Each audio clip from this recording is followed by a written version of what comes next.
کیا گڑبڑ ہو سکتی ہے؟ مارشل لا یا ایمرجنسی کے نفاذ؟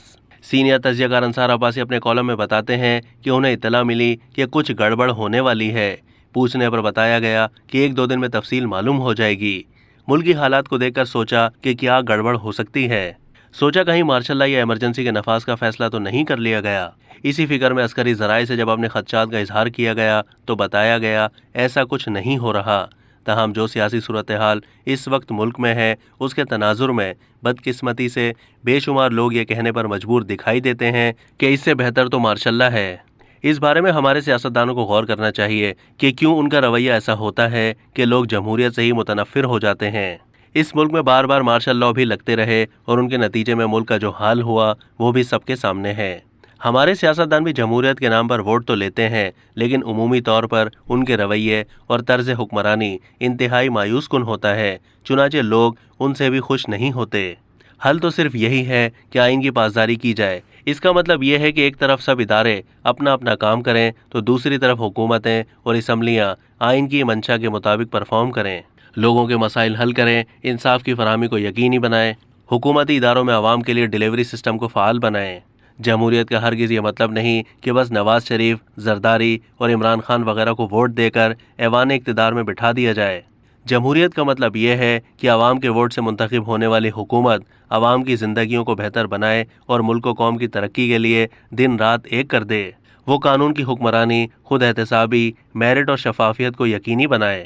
جمہوریت کا مطلب قطعاً یہ نہیں ہوتا کہ الیکشن جیتنے والوں کو ملک 5 سال کے لیے ٹھیکے پر دے دیا جائے کہ جو جی میں آئے کرتے پھریں، لیکن بدقسمتی سے پاکستان میں یہی ہوتا رہا ہے۔ وزیر اعظم شہباز شریف اور نون لیگ کے رہنما نواز شریف کو کچھ لوگ مشورے دے رہے ہیں کہ موجودہ army chief general Qamar Javed Bajwa کو 6 مہینے کے لیے ایکسٹینشن دے دی جائے، جبکہ جنرل باجوہ پہلے ہی صاف صاف کہہ چکے ہیں کہ وہ مزید ایکسٹینشن نہیں لیں گے اور اس مہینے کے آخر میں ریٹائر ہو جائیں گے۔ مجھے ذاتی طور پر بھی اہم عسکری ذرائع نے یہ یقین دہانی کرائی تھی کہ جنرل باجوہ مزید ایکسٹینشن کسی صورت میں نہیں لیں گے۔ اب کچھ لوگ اس کوشش میں ہیں کہ وزیر اعظم جنرل باجوہ کو ایکسٹینشن کے لیے راضی کریں۔ ایسا مشورہ دینے والے نہ حکومت کے خیر خواہ ہیں نہ جنرل باجوہ کے۔ مجھے امید ہے کہ وزیر اعظم اور نون لیگ کی قیادت کے ساتھ ساتھ جنرل باجوہ بھی ایسے مشورے کو سختی سے رد کریں گے۔ میری تو ہمیشہ سے یہی رائے ہے کہ ایکسٹینشن تو ہونی ہی نہیں چاہیے، کیونکہ اس سے فوج کے ادارے کو نقصان ہوتا ہے۔ میں تو شروع سے 2019 میں بنائے گئے اس قانون کے بھی خلاف ہوں جس کے ذریعے افواج پاکستان کے سربراہان کو ایکسٹینشن دینے کے لیے ایک قانونی جواز پیدا کیا گیا، جس میں سپریم کورٹ اور پارلیمنٹ دونوں نے بہت متنازعہ کردار ادا کیا۔ پاکستان، افواج پاکستان اور پاکستان کی سیاست اور جمہوریت سب کے لیے یہ انتہائی ضروری ہے کہ اس قانون کو ختم کیا جائے اور ایک ایسی پالیسی بنائی جائے کہ آئندہ ایکسٹینشن کا کوئی سوال ہی پیدا نہ ہو۔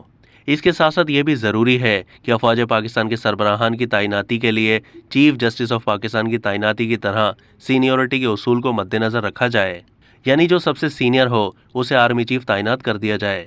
اس سے ہر 3 سال کے بعد اس تعیناتی کے گرد گھومتی سیاست، افواہوں اور رسا کشی سے جان چھوٹ جائے گی، جو نہ صرف اداروں کے لیے بہتر ہوگا بلکہ پاکستان کی سیاست اور جمہوریت کے لیے بھی مفید ہوگا، اور بیجا کے سیاسی عدم استحکام سے حکومتوں کی جان چھوٹ جائے گی۔